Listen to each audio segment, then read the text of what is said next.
మిగతా అప్డేట్స్ చూస్తే ఆత్మహత్యలు చేసుకున్న రైతు కుటుంబాలకు జాగృతి అండగా ఉంటుందన్నారు ఎంపీ కవిత. త్రిసభ్య కమిటీ నివేదిక ప్రకారం 397 మంది రైతులకు సర్కారు రుణ సాయం చేస్తుందన్నారు. రైతులు సమస్యలు ఉన్నప్పుడు సహకరించకుండా ధర్నాలు బందులు చేయడం సరికాదన్నారు కవిత.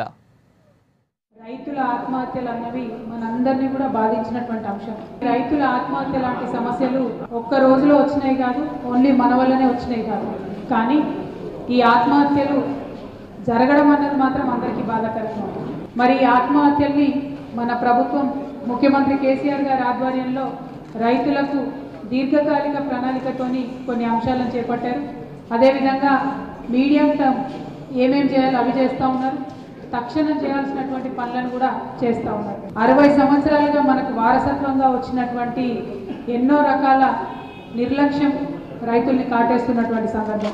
786 మంది రైతులు చనిపోయినట్టుగా, ఆత్మహత్య చేసుకున్నట్టుగా మరి ప్రభుత్వంలో కేసులు నమోదైనటువంటి విషయం కూడా మనందరికీ తెలుసు. తెలంగాణ ప్రజలుగా, తెలంగాణ బిడ్డలుగా, తెలంగాణ ఆడబిడ్డగా మనకు తెలంగాణ రైతులు చూపించినటువంటి ప్రేమ కానీ, తెలంగాణ ప్రజలు చూపించినటువంటి ప్రేమను కానీ మనం ఖచ్చితంగా మిగతా 389 కుటుంబాలు ఏవైతే ఉన్నాయో వారందరికీ కూడా తెలంగాణ జాగృతి తరఫున మేము ఆర్థికంగా అండగా నిలబడాలని చెప్పి నిర్ణయం చేసుకోవడం జరిగింది.